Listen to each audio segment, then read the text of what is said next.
She was the loved daughter of Molly and the late Joe Cook, mother of Steph, Tom and Danica, and Matt and Jess, Nana Sue of Ivy, Poppy, Jax, Joby, Indigo, Patrick, Eleanor and Matilda. And may I extend our heartfelt condolences to you all and all her extended family for your sad loss. Life's challenging moments are often a little easier to get through when you're surrounded by caring friends, and your attendance and support today is much appreciated. The family also thank you for any cards and messages and flowers and in the many ways in which you've shown you care.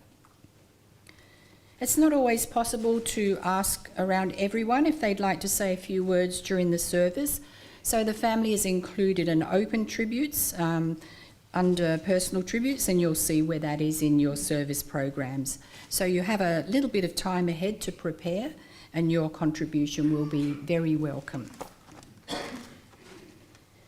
In this ceremony, we'll join together in common purpose to remember Sue, to surround her family with our love and support as we mourn her passing, to reflect upon some of the significant highlights of her life and the qualities which made her so very loved and respected by those who are paying their respects today. And the family then invites you to join them for refreshments and fellowship in the Oak Room, a little further along in this building, where you'll be able to catch up in a more relaxed environment. We'll continue with the lighting of this remembrance candle on behalf of all who have shared in Sue's journey of life, both near and far and past and present.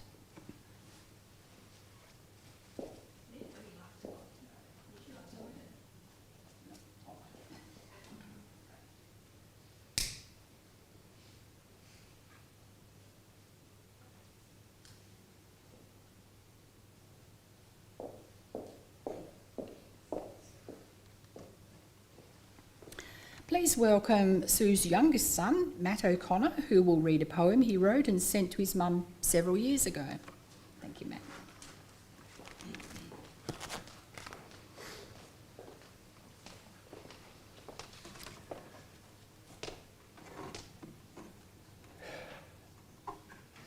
This is a poem I wrote for Mother's Day back in primary school. Mum, I've always loved you, even when I was in your tum. I've loved you when you were sad, I've loved you when you were bad. I've loved you even if I was gone or if I was at home. I will still love you even if you'd passed on, or if you were newborn.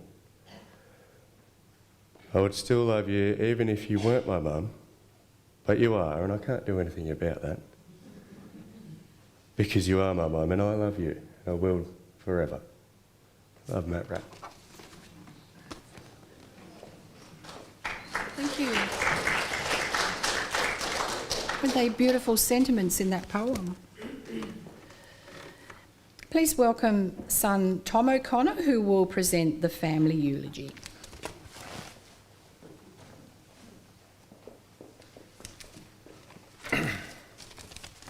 Hello, and thank you all for coming here today on behalf of Mum and all the family.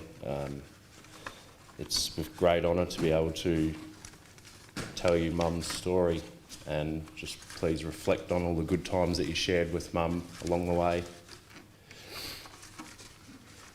Susan Leanne was born into the Cook family on the 11th of October 1956 at St Elmo's House in King Street, Yarram. Mother Molly described her as a pretty baby and a delight to her father Joe and older brother Donald. As a toddler, she was always healthy and active and ready to smile. When her younger brother Rob was born 3 years later, Sue doted on her baby brother. At the age of 5, attending Yarram State School is where she began to meet some of her lifelong friends. Sue was a good student, friendly, easygoing, active at sport, and by 10 years old she was competing in swim meets in Yarram, Maffra, Sale, and even one meeting in Melbourne, where she and Gran went up there for the swim meet, and I think the spectacle of the whole event was a bit overwhelming for Mum and Gran, and Mum ended up missing her heat, so Gran rushed to the judges and said, "Oh, we've missed the heat, so can we go in another one?" And they said, "That's okay, we'll put her in the final heat." So Mum swam the race and she ended up coming third, which was a great achievement, and excited for her where she came, and come back to see Father Rob with the good news that she'd come third in the swim meet. He was very proud, and obviously the Mum's honesty got the better of her, so she had to say to Rob later on that there was only 3 swimmers in the race. So either way, he was still proud of her anyway. Mum also had the fortune to grow up listening to Molly playing the piano, and like her musician brother Donald, had an ear for music. It was obvious in her lessons with her music teacher that Mum had the ability to play by ear, making her progression in piano a lot easier. Mum also loved to sing and participate in the school choir at the Yarram Stedford and other local Stedfords many times. Her aptitude in art also surfaced as she loved to draw, and by the time that she reached secondary school, Mum excelled in sketching and painting portraits and landscapes, some of which are still in the family today. Mum's athletic abilities continued in running, junior tennis, netball and basketball, but then she developed a passion for horses. So Molly and Joe sent her to a week of riding horse care lessons at a riding school in Bullock, just to be sure that she had the ability and was interested enough to warrant her parents buying her a pony. Penny, a black Shetland cross, was her first pony, and although Sue loved her, Penny's stubbornness was not conducive of riding very far. Eventually, Mum was given a very forward grey mare called Gypsy, a name that suited her nature, as she was an escape artist who kept Mum and the family and friends searching around the town often. Gypsy was also a constant excuse of being late for school. Riding Gypsy was an adventure through, as Mum spent most of her time, she could go on long excursions into the bushland tracks around Yarram and other with her horsey friends. Confidence ensued, and Mum even rode a friend's horse in the Port Albert Cup. After she left high school, Mum did some hay carting with Dad and eventually got a job working in a vet clinic in Frankston, where she stayed for about 4 years.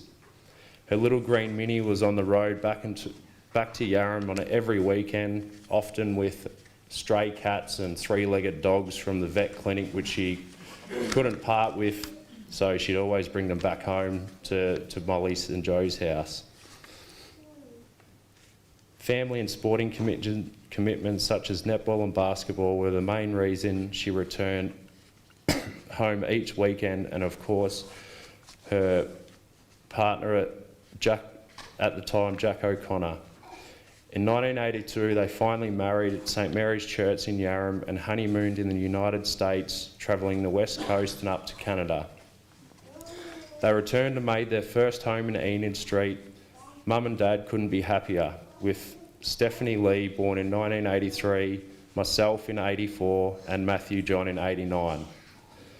And so during this time, they brought a bigger home for their growing family in Yarram Street, Yarram, which is still in the family today. Some of the holidays that we enjoyed while we were kids was holidays to Waratah Bay, in the prom and Loch Sport, were some of the great memories of our childhood growing up. In 1992, tragedy struck with the 4th child, baby James, being stillborn. Life changed the family, and after the saddest events also contributed to the marriage breakdown of Mum and Dad. A tragedy that no mother or family should ever have to endure, and it was affected Mum for the rest of her life. But as we know, life goes on, and a new chapter of Mum's life emerged in the early 2000s, making the move to New South Wales with partner Ian to Marks Point on Lake Macquarie, where they'd made new lifelong friends. Some of the stories that they had at the local RSL club is going in a raffle to win some grand final tickets to the NRL grand final. And Mum being Mum's going, I'll go into it, but I probably won't win anyway. Turns out she won the tickets, and the locals were pretty devastated that a Carlton supporter from Victoria had won the tickets. So they ended up going and had a ball and really enjoyed their time. She was a John English fan, and John English was in Newcastle, and they went to the concert, had a great time, and after the concert, out of all the people there, John English was the one that come down and sat on Mum and Ian's table and had a chat with them for about half an hour over a drink. They were talking about times and where they lived, and he'd asked Mum where she lived, and she was like, oh, you wouldn't know where I live. And he's like, well, try me. She's like, I'm from a place called Yarram. And he's like, yeah, I know Yarram. I played at the Shipping Motel in 1972.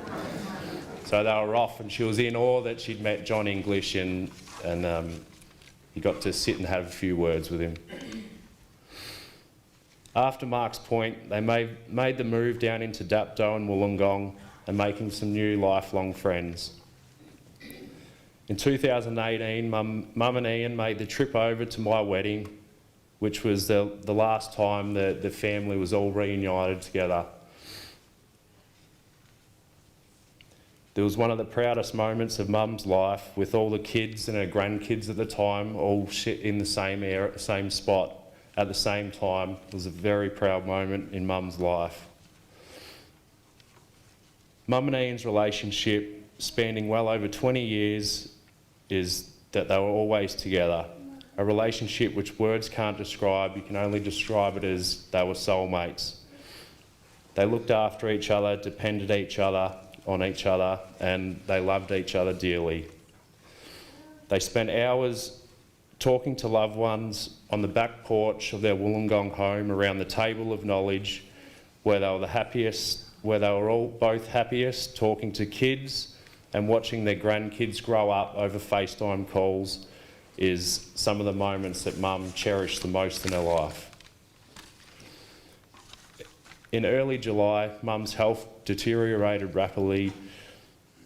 Surrounded by family and friends in her final days, with a full heart, Mum drifted away peacefully. With all the pain that she'd suffered, she was finally at peace. Talking about some of Mum's achievements throughout her life, her greatest of all was undoubtedly her children, which she loved equally and unconditionally. All of the new friends she'd made over the years, she spoke of her children and grandchildren with so much love in her heart, and she was so proud of each and every one of them. The greatest gift she ever gave was to her dear mother Molly, giving her 3 grandchildren and 8 beautiful great-grandchildren, which has brought so much joy to all of our lives. And for that is the most precious gift that a daughter can give to her mother. Mum kept photos of loved ones in a handbag as they were with her wherever she went. She also kept a frame with a verse from Isaiah which read, "I will not forget you as I've held you in the palm of my hand, and Mum will never forget you neither. And now, after 30 years, you are back holding your baby in the palm of your hand." Thank you.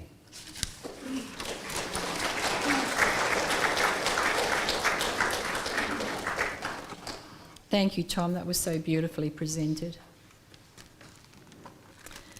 We have 2 readings in our personal tribute section. The first is from Susan's mother, Molly, which I'll read on her behalf. It's called God's Garden, author unknown. God looked around his garden and he found an empty space. He then looked down upon the earth and saw your tired face. He put his arms around you and lifted you to rest. God's garden must be beautiful. He always takes the best. He knew that you were suffering. He knew you were in pain. He knew that you would never get well on earth again. He saw the road was getting rough and the hills were hard to climb. So he closed your weary eyelids and whispered, "Peace be thine." It broke our hearts to lose you, but you didn't go alone, for part of us went with you the day God called you home. So thank you from Molly. And our second reading is from Sue's siblings, Donald, Robert and Deb, which I'll also read out for them. It's titled, "A Sister, a True Best Friend, Author Unknown." A slow walk down memory lane, taking the photo album from the dusty shelf. My fingers brush the spin and a small smile spreads, flicking through the crumpled pages and curled old prints. Not only does the story of our childhood unfold, but the tale of mine and your friendship. Growing up together, taking life hand in hand, not always knowing the right way. Getting lost and stumbling down the wrong path. Moments of pain, arguments and tears, but always knowing that we can depend on each other, that you will be on my side no matter which way the wind is blowing. Sisters are always in the good times and the bad. A confidant on whom we can always rely. A helping hand, a listening ear, a true friend. Sue, we love you always and forever. So thank you from Don and Robert and Deb. Thank you. And now, please welcome daughter Steph, after which we'll invite anybody else.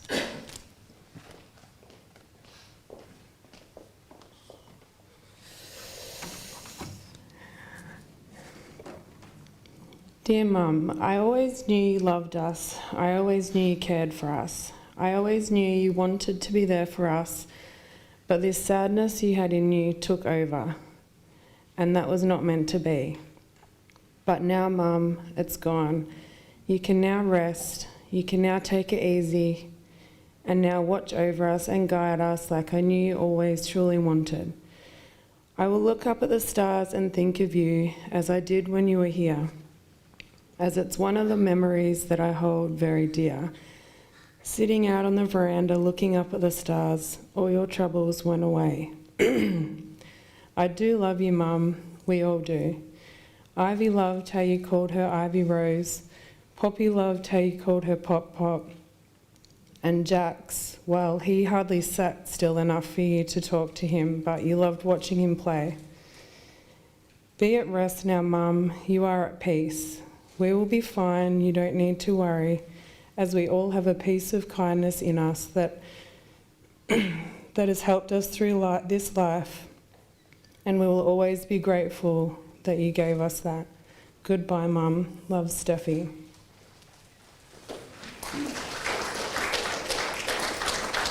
Thank you, Steffi. Well done. Would anybody else like to say a few words? You'll be very welcome. Yeah, thank you.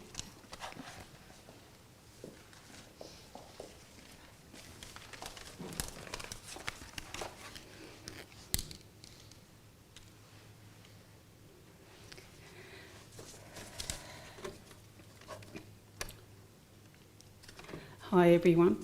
For anyone that doesn't know me, I'm Bronwyn Lynch, a lifelong friend of 65 years of Sue, or as I affectionately called her, Cookie. We are only 5 weeks apart in age, so it's hard to put into words all those years of friendship. But here it is, just some bits and pieces I've put together. We were friends right from the beginning, as our parents were great friends also. We went to the Yarram State School and then on to the Yarram High School, as they were known back then. After school and on weekends, we rode our bikes, going to the local milk bar and playing sport and hanging out at each other's houses, including Jenny Farmer's and Lorraine Morley's, where we loved sampling Mrs. Morley's famous cooking, especially her sponges. On weekends, we rode horses along with my sister Susan and Sue Faulkner, even though I was petrified of them, but Cookie was a natural. I was happier in the horse paddock across the road from Cookie's place in Fairview Avenue, then out on the open road. Her little black Shetland, called Penny, was my type of horse, as I didn't have far to fall. One funny story I remember was we were riding the horses out at Bulges Road in Devon North when all of a sudden my horse bolted. All Cookie could do was laugh, and she kept yelling at me, "Just hold on, but take your feet out of the stirrups, so if you come off you won't get your feet stuck," and then dragged along the road. "It'll be okay, don't worry, the horse will stop at the Tarra Valley Road intersection." I really thought my days were up that day. We teamed up with Jenny Farmer in grade 5 when Jen moved to Yarram with her family, Mavis and John Farmer. Jen's parents always referred to us as the Three Musketeers. We had so much fun together, the three of us. Cookie and I loved singing, so we went to the local Eisteddfods together, singing duets. I always thought that we got firsts, but looking through the old photos the other day, I came across a second certificate and I thought to myself, that can't be right. When we started high school, I'd leave home, pick up Jen across the road and head around to Cookie's place in Fairview Avenue. We would always go in to pick her up, but we soon got really sick of that, as she was always running late. Molly would be tearing her hair out, trying to get her out the door.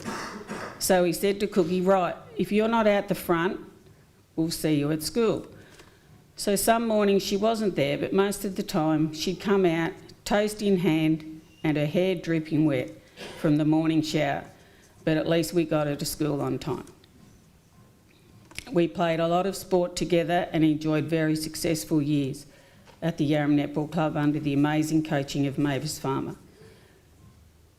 We also played basketball together, travelling to different tournaments all over Victoria, and they were really fun weekends. Our social lives centred around sport, and there are far too many stories to shed light on today, as you can imagine. We had our children at the very similar times, and they all grew up together, having lots of fun along the way. When Cookie moved away, we had regular chats on the phone, and I'm sure she enjoyed those as much as I did. She was very loyal to me.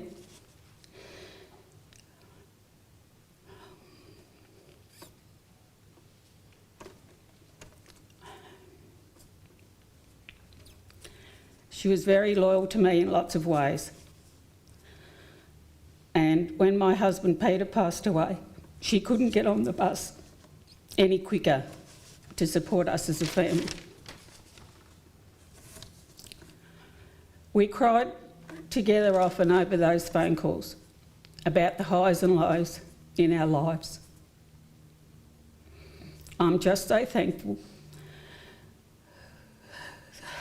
that she can now rest peacefully. Thank you.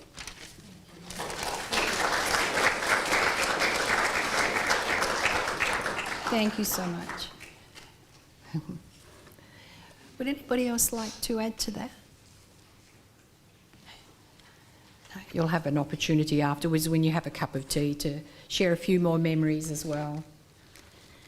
As we watch a selection of favourite family photos in a DVD life story presentation, we'll be accompanied by 6 ribbons with John English and supermarket flowers with Ed Sheeran.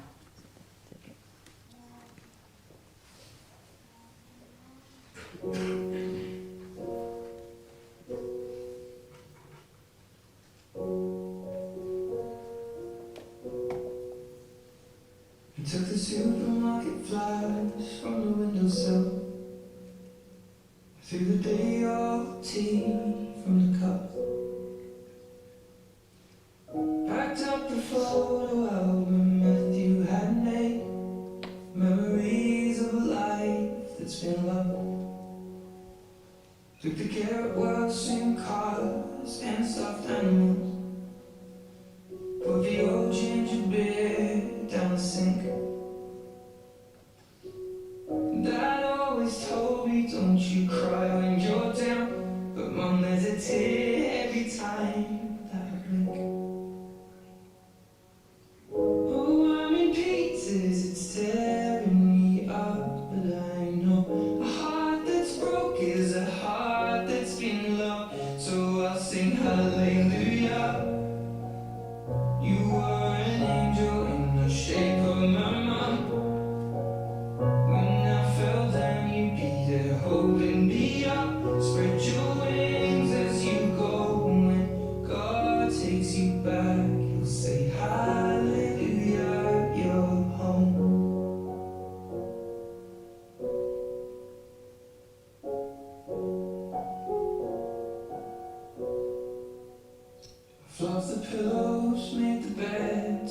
chairs up, folded your nightgowns neatly in a case.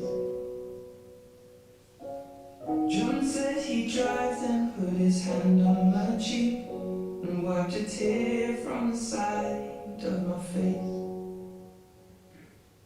Oh, I'm in pieces, it's tearing me up, but I know a heart that's broke is a heart that's been loved. So I'll sing hallelujah. You were an angel in the shape of my mom. When I fell down, you'd be there holding me up. Spread your wings as you go. When God takes you back, he'll say hallelujah, you're home.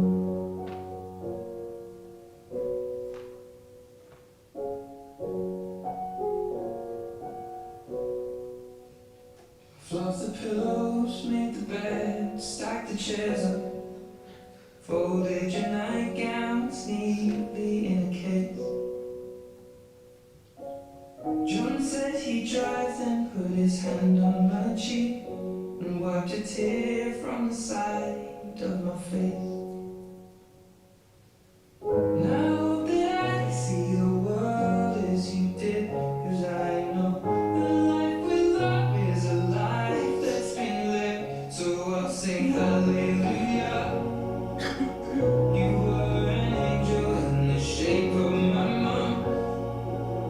When I fell down, you'd be there holding me up. Spread your wings as you go. When God takes you back, you'll say hallelujah, you're home.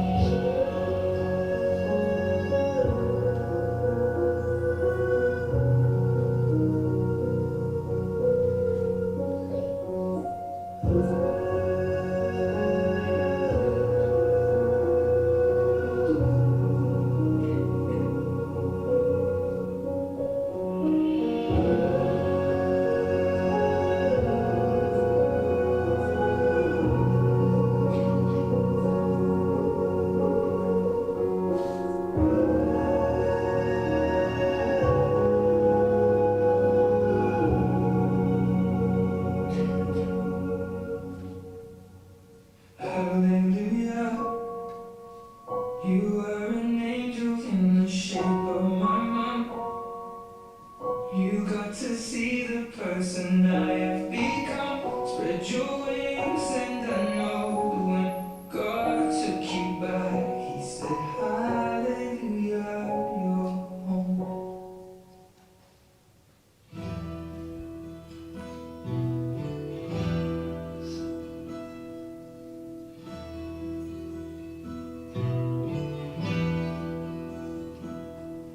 If I were a minstrel, I'd sing you 6 love songs to tell the whole world of the love that we share.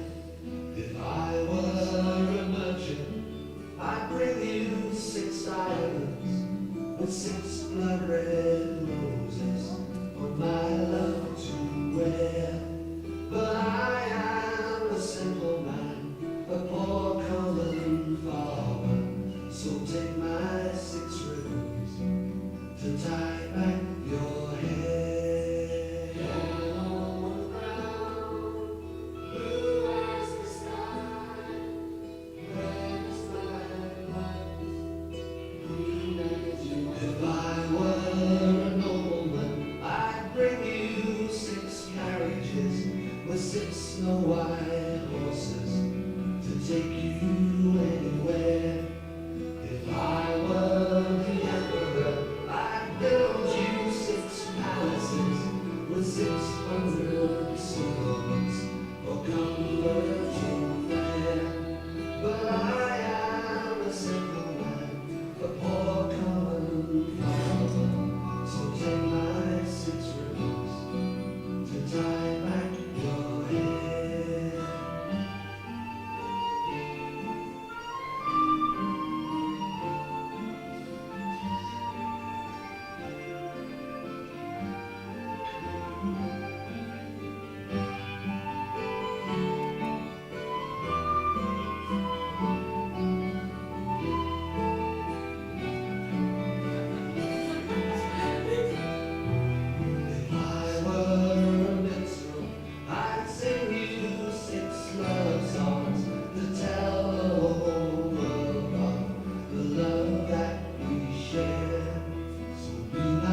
Once I was a simple man, a poor common farmer. I gave you 6 ribbons to tie back your hair.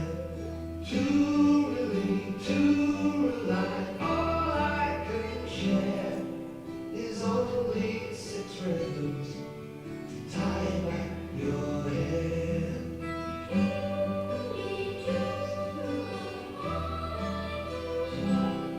I gave you 6 ribbons to tie back your hair.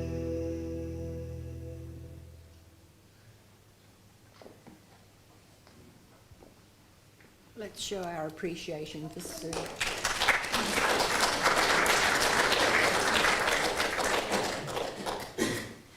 We've remembered, honoured and celebrated Sue's life today and acknowledged how dearly loved she was and the important part she played in the lives of her family, her friends and her community. But we also need the opportunity to say a personal goodbye. And as we listen to the song Because You Loved Me by Celine Dion, we'll invite you to come forward and place some rose petals onto Sue's coffin.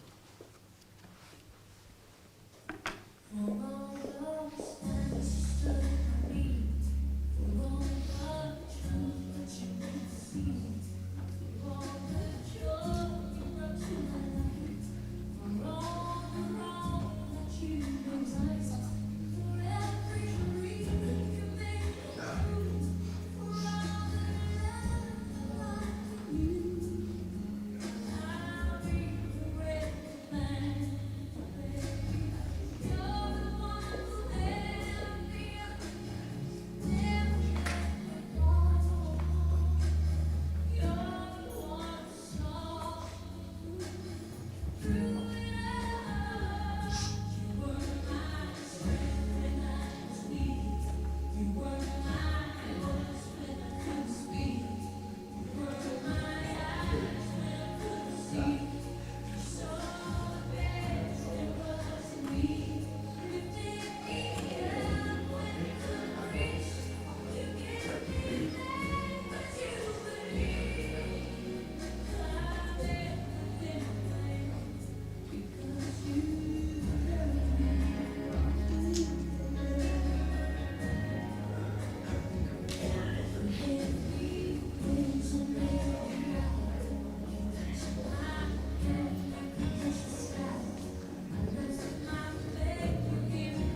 Deb couldn't come.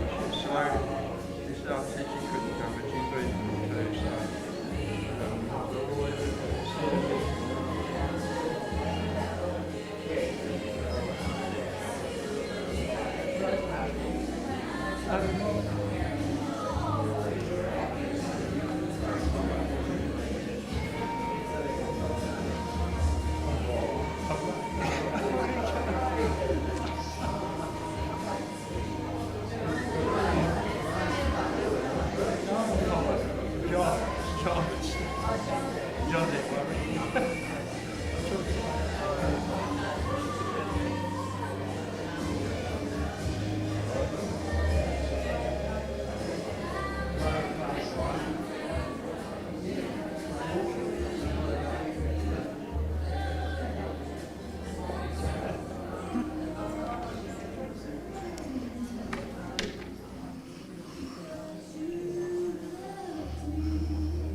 Well, we've now reached the time where we must say a loving farewell to Sue's physical presence and send her on her final journey, whilst also taking comfort that she will live on in the memories and hearts that she leaves behind.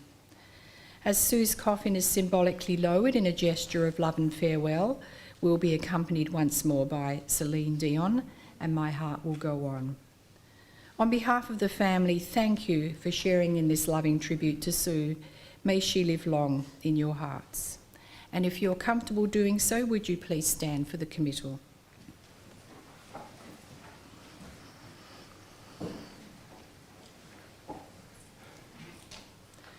Susan Leanne Cook, as we commit your mortal body to the elements, your life we honour, your memory we cherish, and though our goodbye is filled with sadness, there is gratitude for your life. Rest now at the end of your days. Rest in the hearts and minds of all those who love you. Go in peace, and with respect, we bid you a fond farewell.